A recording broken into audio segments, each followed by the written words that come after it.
Hello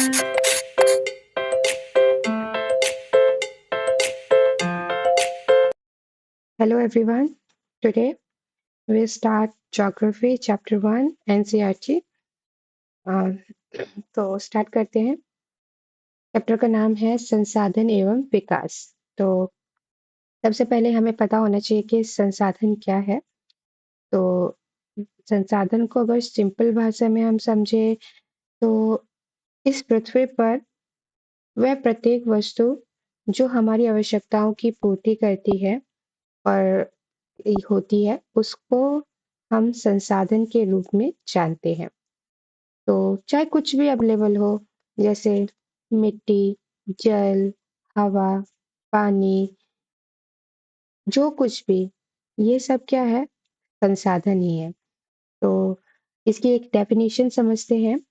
हमारे पर्यावरण में उपलब्ध प्रत्येक वस्तुएं जो हमारी आवश्यकताओं को पूरा करने में प्रयुक्त की जाती हैं और जिनको बनाने के लिए प्रौद्योगिकी उपलब्ध है, जो आर्थिक रूप से, सभ्य और सांस्कृतिक रूप से मान्य है, एक संसाधन है। सिंपल कि वही जो हमारे पर्यावरण में जो वस्तुएं उपलब्ध है और वो जो हमारी आवश्यकताओं की पूर्ति करती है और जिनको बनाने के लिए हमारे पास टेक्नोलॉजी भी उपलब्ध है। हमें आर्थिक रूप से, सांस्कृतिक रूप से हम से मान्य होती है, ऐसी वस्तु को संसाधन कहते हैं। तो संसाधन समझ आ गया। तो अब संसाधन कितने प्रकार के होते हैं या किस तरह के होते हैं? तो संसाधन को समझना है तो संसाधन को 2 बड़े भागों में बाँटा गया है।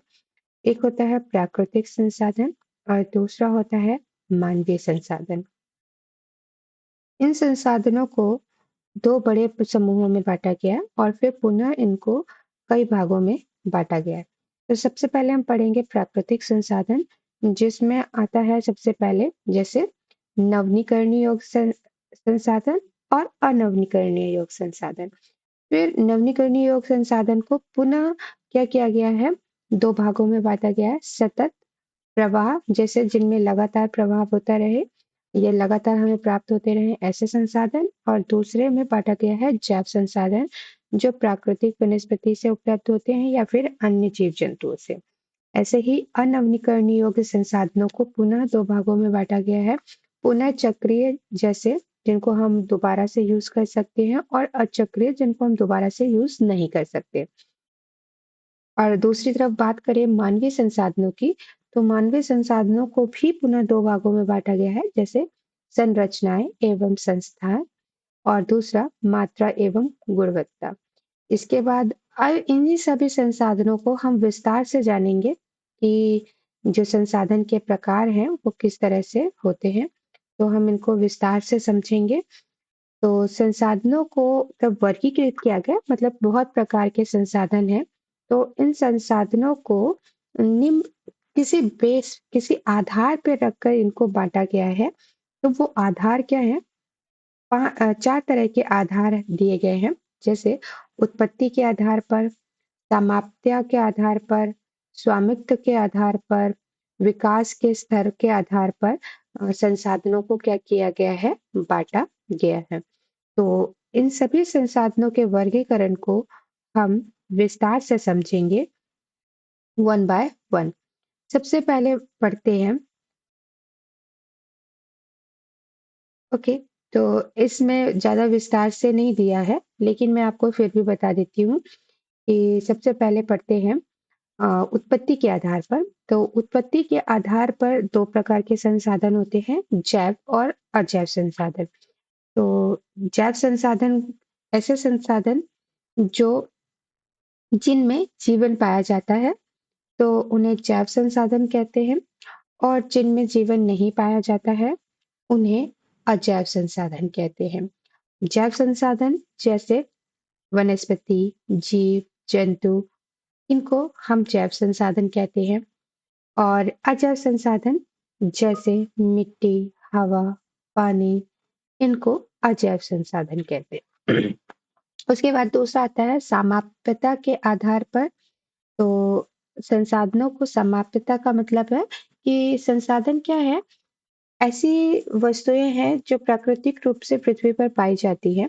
लेकिन इनमें से कुछ ऐसी वस्तुएँ हैं जो क्या है समय के अनुसार यदि हम इनका लगातार उपयोग करते रहते हैं, तो ये वस्तुएँ समाप्त हो सकती है, खत्म हो सकती है। तो उसके आधार पर संसाधनों को पुनः 2 भागों में बाँटा गया है, जैसे नवीनीकरणीय योग्य संसाधन और अनवीनीकरणीय योग्य संसाधन। तो नवीनीकरणीय योग्य संसाधन मतलब ऐसे संसाधन जो जिनका हम बार-बार क्या कर सकते हैं, उपयोग कर सकते हैं, जो समाप्य नहीं है। जैसे जल, हवा, ये क्या है? सौरिक विकिरण, ये क्या है? असमाप्य हैं और इनका बार-बार क्या किया जाता है? संसाधनों के रूप में उपयोग किया जा सकता है। वैसे ही अनवीनीकरणीय योग्य संसाधन मतलब ऐसे संसाधन जो समय के साथ यदि हम इनका उपयोग करते रहेंगे, तो ये क्या हो जाएँगे? समाप्त हो जाएँगे, खत्म हो जाएँगे। तो अ, जैसे कि आप ले लो धातुएँ जैसे लोहा, चांदी, कोयला, पेट्रोलियम ये सभी के सभी अनवीनीकरणीय योग्य संसाधन। दूसरा, जो नवीनीकरणीय योग्य संसाधन है ना, ये पर्यावरण के अनुकूल कार्य करते हैं और अनवीनीकरणीय योग्य संसाधन पर्यावरण के अनुकूल कार्य नहीं करते। कैसे? जब हम नवीनीकरणीय योग्य संसाधनों का उपयोग करते हैं, तो उससे पर्यावरण को नुकसान नहीं पहुंचता है। जिससे वायु प्रदूषण नहीं होता है, वनस्पति का हनन नहीं होता है, प्रकृति असंतुलित नहीं होती है, इस तरह के। लेकिन वहीं जब हम अनवीनीकरणीय योग्य संसाधनों का उपयोग करते हैं, तो इसको पर्यावरण को काफी नुकसान होता है। क्यों? क्योंकि हम इन क्योंकि एक तो ये संसाधन अ, भूपर पट्टी पर गहराई पर पाए जाते हैं, तो इनको खोद कर निकाला जाता है और खोद कर निकालने से प्राकृतिक वनस्पति को काफ़ी ज़्यादा नुकसान पहुँचता है, पेड़-पौधे काटे जाते हैं। दूसरा कि जब हम इन संसाधनों का उपयोग करते हैं, तो इनसे भारी मात्रा में वायु प्रदूषण होता है, तो जिसकी वजह से वायु प्रदूषण, पर्यावरणीय प्रदूषण जैसी समस्याएँ उत्पन्न होती हैं। तो इसीलिए कहा गया कि नवीनीकरणीय योग्य संसाधन पर्यावरण के अनुकूल, पर्यावरणीय हितैषी है। वहीं पर अनवीनीकरणीय योग्य संसाधन पर्यावरणीय हितैषी नहीं माना जाता है। फिर आगे चलते हैं स्वामित्व के आधार पर संसाधन। तो संसाधनों को के अधिकार स्वामित्व का मतलब होता है अधिकार। उस संसाधन पर किसका अधिकार है? तो स्वामित्व के आधार पर भी संसाधनों को पुनः 4 भागों में बांटा गया है। पहला व्यक्तिगत, दूसरा सामुदायिक, तीसरा राष्ट्रीय और चौथा अंतर्राष्ट्रीय। तो अब इनको एक-एक करके समझते हैं कि व्यक्तिगत में तो कई बार संसाधन कुछ संसाधन ऐसे होते हैं जो व्यक्तिगत होते हैं किसी एक व्यक्ति के अधीन होते हैं, तो उस संसाधन को व्यक्तिगत संसाधन कहा जाता है। जैसे कि भू संपत्ति का कोई स्वामित्व है तो वो उसकी संपत्ति है, तो वह उसका संसाधन है। दूसरा सामुदायिक, जब किसी संसाधन का अधिकारी स्वामित्व तो कोई एक समुदाय होता है, जैसे गाँव ग्राम पंचायत हो गई, तो ये क्या है उस समुदाय की संपत्ति हो संसाधन हो जाता है और ऐसे संसाधनों को सामुदायिक स्वामित्व के अधिकार के अंतर्गत रखा जाता है। तीसरा, बहुत से संसाधन राष्ट्रीय स्तर पर होते हैं, जिसकी देखभाल, उसका उपयोग, उसको निकालना, उसका पूरा प्रोसेस किसके अधीन रहता है? राष्ट्र के अंदर, यानी सरकार के अधीन रहता है। तो ऐसे संसाधनों को अंतर्राष्ट्रीय संसाधन कहे जाते हैं, जैसे कि अ, कोयला, लोहा ये क्या है राष्ट्रीय संसाधन माने जाते हैं। उसके बाद आता है अंतर्राष्ट्रीय संसाधन जो ऐसे संसाधन जिस पर सभी का मतलब सभी इन द सेंस पूरे देश का अधिकार होता है जैसे कि खुले महासागरों में जो भी संसाधन पाए जाते हैं वो अंतर्राष्ट्रीय संसाधन कहलाते हैं। तो इसके बाद आगे चलते हैं विकास के स्तर के आधार पर। जैसे तो विकास के आधार पर यानी कि कुछ संसाधन ऐसे होते हैं कि उनको किस तरह से उनका विकास किया जाए, उस आधार पर क्या किया जाता है, उनको भी पुनः कई भाग 3 भागों में बाँटा गया है। जैसे संभावित, विकसित भंडार और संचित कोष। तो संभावी का मतलब जहाँ पे संसाधन के होने की संभावना है, और तो उनको संभावित संसाधन कहे जाते हैं। विकसित भंडार मतलब जिनका पूरी तरह से विकास हो चुका है, जिनकी खोज हो चुकी है, जिनको उपयोग में लाया जा रहा है। और संचित खोज का मतलब जिनको संचित करके स्टोर करके रखा गया है, क्योंकि मे बी वो भविष्य में समाप्य हो जाएंगे। तो ऐसे संसाधनों को संचित कोष के अंतर्गत रखते हैं। तो इस प्रकार से संसाधनों को 4 बड़े भागों में वर्गीकृत किया गया है। तो इस तरह से वर्गीकरण खत्म हुआ। अब आगे चले तो इसके बाद टॉपिक आता है हमारा संसाधनों का विकास। तो संसाधनों का विकास करना बहुत महत्वपूर्ण है। क्यों महत्वपूर्ण है? संसाधनों के विकास की आवश्यकता क्यों है? तो संसाधन इसलिए महत्वपूर्ण हो जाते हैं क्योंकि पृथ्वी पर प्रत्येक वस्तु जो उपलब्ध है, जो प्राकृतिक रूप से पाई जाती है, वो संसाधन है। लेकिन वो संसाधन कब है? जब आप उनका उपयोग करते हैं और वह मनुष्य की आवश्यकताओं की पूर्ति करने लग जाए या मनुष्य की जरूरतों को पूरा करे, तो वह वस्तु संसाधन होती है। इसलिए संसाधनों का विकास बहुत जरूरी है। अब यहाँ पे लिखा भी क्या है? संसाधन जिस प्रकार मनुष्य के जीवन यापन के लिए अति आवश्यक है, उसी प्रकार जीवन की गुणवत्ता को बनाए रखने के लिए भी महत्वपूर्ण है। ऐसा विश्वास किया जाता है कि संसाधन प्रकृति की निशुल्क देन है। यस, परिणाम स्वरूप मानव ने इसका अंधाधुंध उपयोग किया है। तो सिंपल सही बात है कि संसाधन क्या है? मनुष्य की जीवन यापन के लिए बहुत जरूरी है। क्यों? क्योंकि मनुष्य की आवश्यकताओं की क्या करता है? पूर्ति, साथ ही उसकी गुणवत्ता को भी बनाए रखने में भी महत्वपूर्ण योगदान है।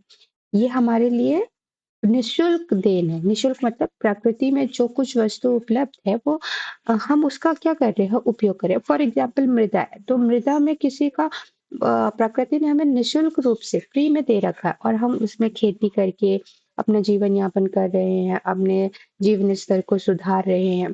तो इसका क्या कर रहे हैं? उपयोग कर रहे हैं। फिर भी जब कुछ प्रकृति ने हमें इतना कुछ दिया, उसके बाद भी हम उसकी एहसान नहीं मान रहे, हम प्रकृति को शुक्रिया भी नहीं कर रहे हैं। हम प्रकृति के क्या कर रहे हैं? उसका इस तरह के संसाधनों का, जो प्रकृति हमें संसाधन उपलब्ध कराती है, उसका उसको अंधाधुंध उपयोग कर रहे हैं, जिसके कारण निम्नलिखित समस्याएं पैदा हो रही हैं। कैसी समस्याएं पैदा हो रही हैं?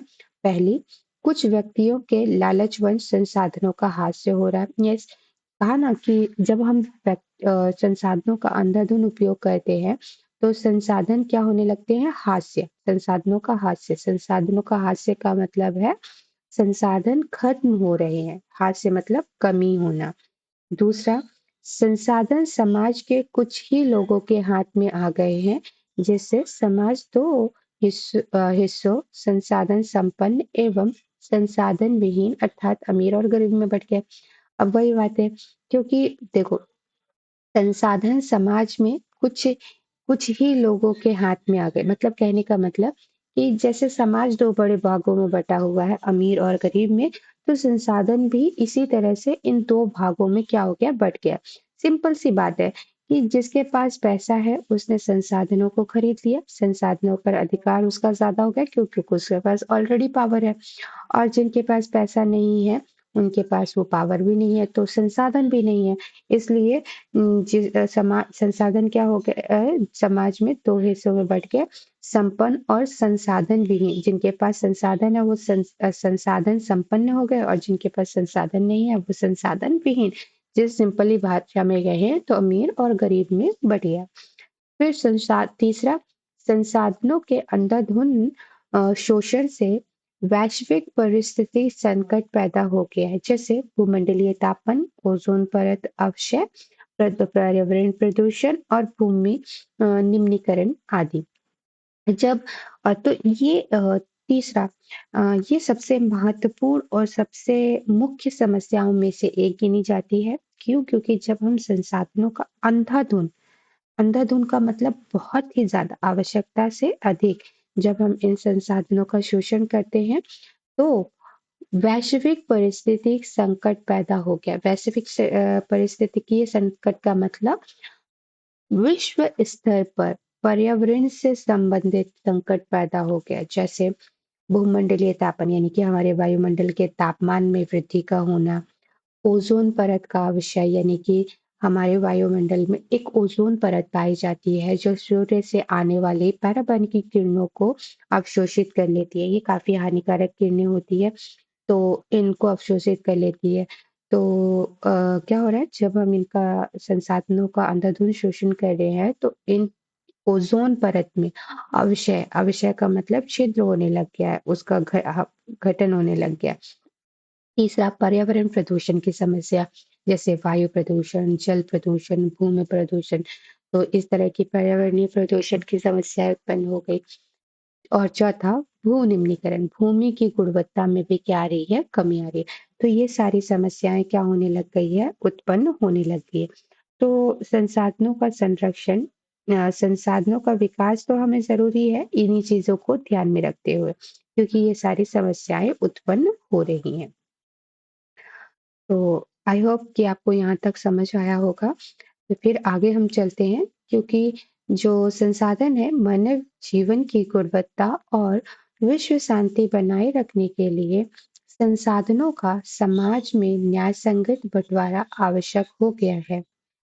अगर मानव जीवन की गुणवत्ता सही करनी है, विश्व स्तर पर शांति बनाए रखना है, तो संसाधनों का जो समाज में बंटवारा अभी असमान रूप से हुआ है, अमीरों के पास बहुत और गरीबों के पास बहुत कम, तो उसको न्याय संगत बंटवारा करना होगा। ये न्याय संगत का मतलब बराबर, किसी को कम या किसी को ज्यादा नहीं। यदि कुछ ही व्यक्तियों तथा देशों द्वारा संसाधनों का वर्तमान दोहन जारी रहता है, तो हमारी पृथ्वी का भविष्य खतरे में पड़ सकता है।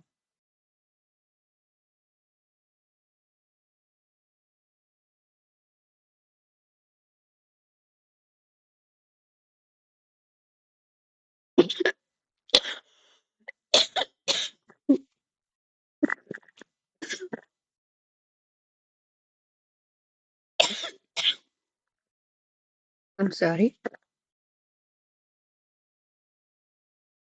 अ, यदि कुछ ही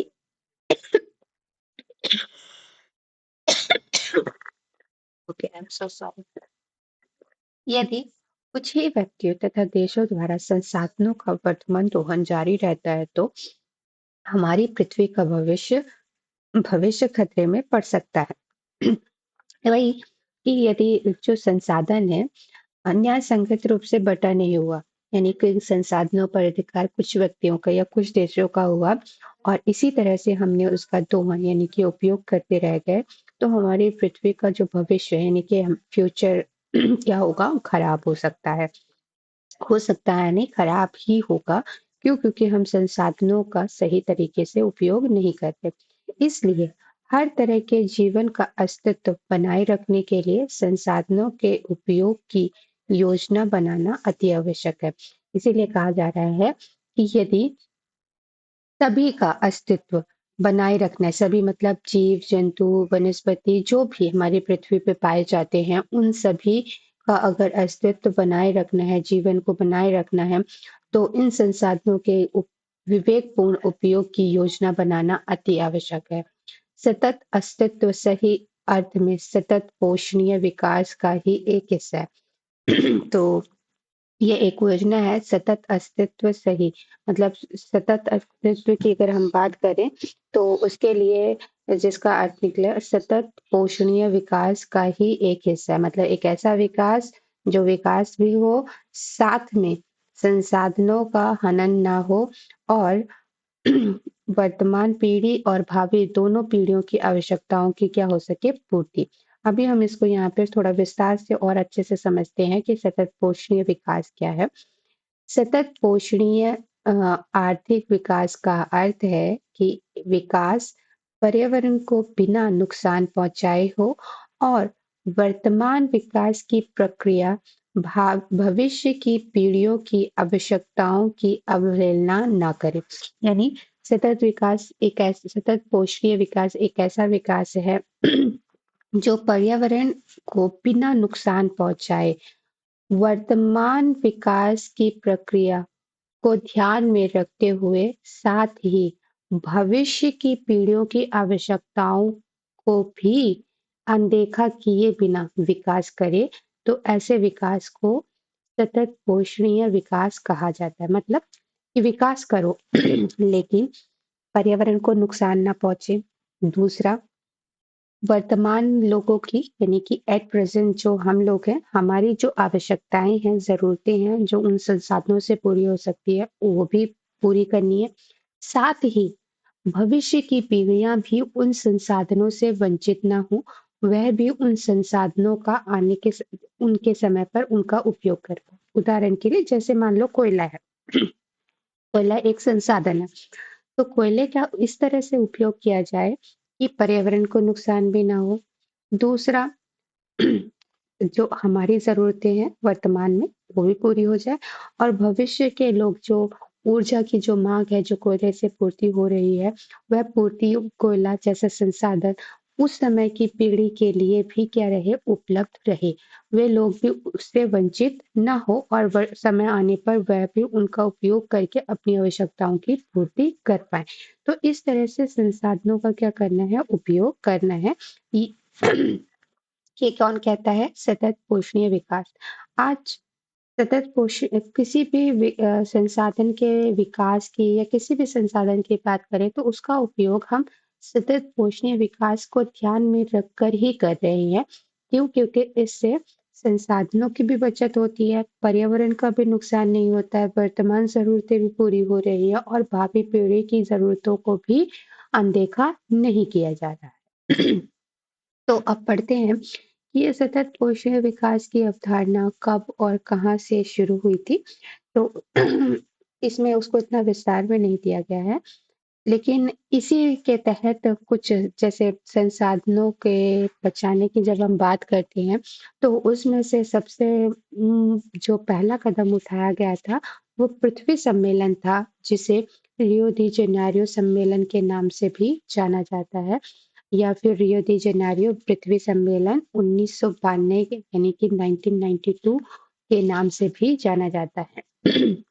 ये एक ऐसा सम्मेलन था जो में जून 1992 में ब्राजील के शहर रियो डी जेनेरियो में हुआ था। यह एक प्रथम अंतर्राष्ट्रीय पृथ्वी सम्मेलन था जिसमें से 100 से अधिक राष्ट्र अध्यक्ष राष्ट्रों ने भाग लिया था और वहाँ एकत्रित हुए थे और जहाँ पर उन्होंने पर्यावरण संरक्षण और सामाजिक आर्थिक विकास की समस्याओं का हल ढूंढने के लिए किया था। तो ये सम्मेलन का आयोजन इसलिए हुआ था कि जो पर्यावरण का नुकसान हो रहा है, हनन हो रहा है, जैसे भूमंडलीय तापन बढ़ रहा है, ओज़ोन परत अपक्षय हो रहा है, पर्यावरण प्रदूषण, भू निम्नीकरण, ये कई सारी पर्यावरणीय समस्याएं उत्पन्न हो रही हैं। तो पर्यावरण के संरक्षण साथ ही सामाजिक आर्थिक विकास की समस्याओं का ये जो समस्याएं थी उन समस्याओं को कैसे कम किया जाए, हल किया जाए, कैसे ठीक किया जाए, इसके लिए यह सम्मेलन किया गया था। इस सम्मेलन में एकत्रित नेताओं ने भूमंडलीय जलवायु परिवर्तन और जैव विविधता पर एक घोषणा पत्र पर हस्ताक्षर किया। तो जितने भी देश इसमें शामिल हुए थे, उन लोगों ने भूमंडलीय जलवायु परिवर्तन और जैव विविधता पर एक घोषणा पत्र पर हस्ताक्षर करे और रियो सम्मेलन भूमंडलीय वन सिद्धांतों पर सहमति जताई और 21वीं शताब्दी में सतत पोषणीय विकास के लिए एजेंडा 21 को स्वीकृति प्रदान कर दी। तो ये था। अब ये एजेंडा 21 क्या था? क्या इसको क्यों स्वीकृत किया गया? क्या एकत्रित था? तो इसको भी जान लेते हैं।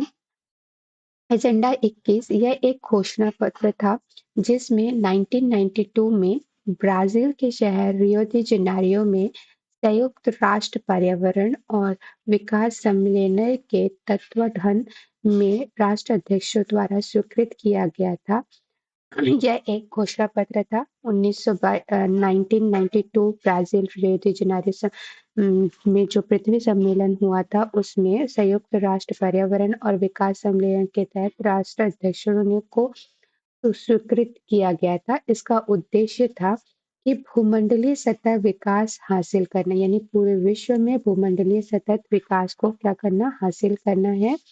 यह एक कार्यसूची है जिसका उद्देश्य समान हितों, पारस्परिक आवश्यकताओं एवं सम्मिलित जिम्मेदारियों के अनुसार विश्व सहयोग के द्वारा पर्यावरणीय क्षति, गरीबी और रोगों से निपटारा करना।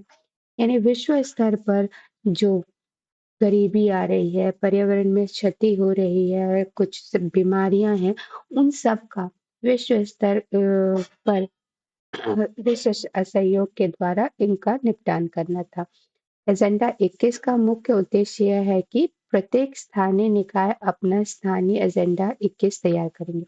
अब 21 का मतलब एजेंडा 21 का मुख्य उद्देश्य यह था कि जिस भी देश ने इसमें भाग लिया था, वह सभी देश अपने अपने स्थानों पर वापस जाएंगे और वहां की समस्याओं को मतलब वहां की 21 प्रमुख समस्याओं का एक एजेंडा बनाएंगे, एक सूची बनाएंगे और फिर उनको सूची को तैयार करके उस पर कार्य करेंगे। इसलिए इसको एजेंडा 21 कहा गया।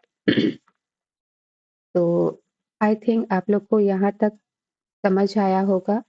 अगर कोई दिक्कत होगी तो प्लीज मुझे कमेंट सेक्शन में बताइएगा कि ये टॉपिक आपको नहीं समझ आया या इसको और भी विस्तार से इलस्ट्रेट किया जाए, तो मैं कोशिश करूंगी कि आपको कुछ और बेहतर उदाहरण के सहित इनको और समझा पाऊं। तो आगे चलते हैं। संसाधनों का नियोजन। संसाधनों के विवेकपूर्ण उपयोग के लिए संसाधन नियोजन सर्वमान्य रणनीति है। क्योंकि संसाधन हमारे पास सीमित है और हम उनका इस तरह से उपयोग कर रहे हैं, अंधाधुंध तो खत्म हो रहे हैं, तो उसके लिए हमने सतत पोषण विकास कार्यक्रम शुरू किया। साथ ही संसाधनों का नियोजन इसलिए आवश्यक है। नियोजन का मतलब क्या होता है? सही तरीके से उपयोग करना, विवेकपूर्ण उपयोग। इसी ये कहा गया, संसाधनों के विवेकपूर्ण उपयोग के लिए नियोजन एक सर्वमान्य रणनीति है। नियोजन मतलब प्लानिंग, कि हम उस संसाधन का उपयोग किस तरह से करें। तो अगर संसाधनों का एक विवेकपूर्ण उपयोग करना है तो उसके लिए पहले एक रणनीति बनानी होगी, उसका एक नियोजन बनाना होगा और यही संसाधन नियोजन कहलाता है। इसलिए भारत जैसे देश में जहाँ संसाधनों की उपलब्धता में बहुत अधिक विविधता है और यहाँ भी महत्वपूर्ण आई एम सो सॉरी इसलिए भारत जैसे देश में जहाँ संसाधनों की उपलब्धता में बहुत अधिक विविधता है, यह और भी महत्वपूर्ण हो जाता है। कहने का मतलब कि जहाँ भारत एक काफी बड़ा विशाल देश है और यहाँ पे बहुत ज्यादा मात्रा में संसाधन पाए जाते हैं, जिसमें काफी ज्यादा विविधता है। विविधता का मतलब काफी ज्यादा अंतर पाया जाता है। तो इसलिए यह और भी ज्यादा महत्वपूर्ण हो जाता है कि संसाधन का नियोजन करना बहुत जरूरी है। यहाँ ऐसे प्रदेश भी हैं जहाँ एक तरह के संसाधनों की प्रचुरता है परंतु दूसरे तरह के संसाधनों की कमी है। तो भारत में कहीं एक प्रदेश ऐसा है जहाँ बहुत ज्यादा संसाधन है, तो दूसरा प्रदेश ऐसा है जहाँ कोई संसाधन नहीं है। कुछ ऐसे प्रदेश है जहाँ संसाधनों की उपलब्धता के संदर्भ में आत्मनिर्भर है, तो कुछ ऐसे जहाँ महत्वपूर्ण संसाधनों की कमी है।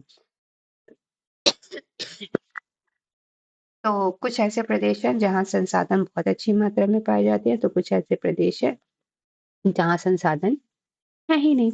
उदाहरण के लिए जैसे झारखंड, मध्य प्रदेश, बिहार, झारखंड, मध्य प्रदेश, पश्चिम बंगाल, उड़ीसा, यहाँ पे संसाधनों की क्या है, अधिकता है। तो वहीं पर कुछ ऐसे संसाधन है जहाँ पर उनकी क्या पाई जाती है, कमी। जैसे अरुणाचल प्रदेश में जल संसाधन प्रचुर मात्रा में पाए जाते हैं परंतु मूल विकास की क्या है, कमी है। राजस्थान में पवन और सौर ऊर्जा के संसाधन की बहुत ज़्यादा बहुलकता है, यानी बहुत अधिक मात्रा में पाए जाते हैं, लेकिन वहाँ जल संसाधन की क्या है, कमी है। लद्दाख शीत मरुस्थल के नाम से जाना जाता है, जैसे कि राजस्थान गर्म मरुस्थल के नाम से जाना जाता है, वैसे ही लद्दाख शीत मरुस्थल यानी कि कोल्ड डेजर्ट के नाम से जाना जाता है। कि देश के अन्य भागों में अलग-थलग पड़ा रहता है, मतलब वो देश के बाकी देश और राज्यों से बिल्कुल अलग है। यह प्रदेश की सांस्कृतिक विरासत का धनी है, परंतु यहाँ जल, आधारभूत संरचना तथा कुछ महत्वपूर्ण खनिजों की कमी है। तो कहने का मतलब अ, यहाँ पर इन चीज़ों की क्या है, कमी है। कैसे? जल की, आधारभूत अवसंरचना की या फिर महत्वपूर्ण संसाधन जैसे कोयला, लोहा इनकी भी क्या है, कमी पाई जाती है। इसलिए राष्ट्रीय, प्रांतीय, प्रादेशिक और स्थानीय स्तर पर संतुलित संसाधन नियोजन की क्या है, आवश्यकता है। अब आप समझे होंगे कि हमें संसाधन नियोजन क्यों करना चाहिए? क्योंकि संसाधन की क्या है, ऐसा नहीं है कि हमारे देश में संसाधन नहीं है, संसाधन है, लेकिन कहीं पर बहुत ज़्यादा, कहीं पर बहुत कम, कहीं पर कोई संसाधन की अधिकता है तो किसी की कमी है। इन्हीं असमानताओं को कम करने के लिए और ज़रूरतों को पूरा करने के लिए संसाधनों का नियोजन राष्ट्रीय, प्रांतीय, प्रादेशिक और स्थानीय स्तर पर करना बहुत ज़रूरी माना जाता है।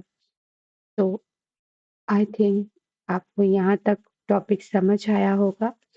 आगे के हम बाद में करेंगे। Thank you. आज का टॉपिक आई होप आपको मेरा पढ़ाया हुआ अच्छा लगा होगा। तो अगर अच्छा लगे तो चैनल को लाइक एंड सब्सक्राइब करिएगा और आगे नेक्स्ट डे मिलेंगे। बाय।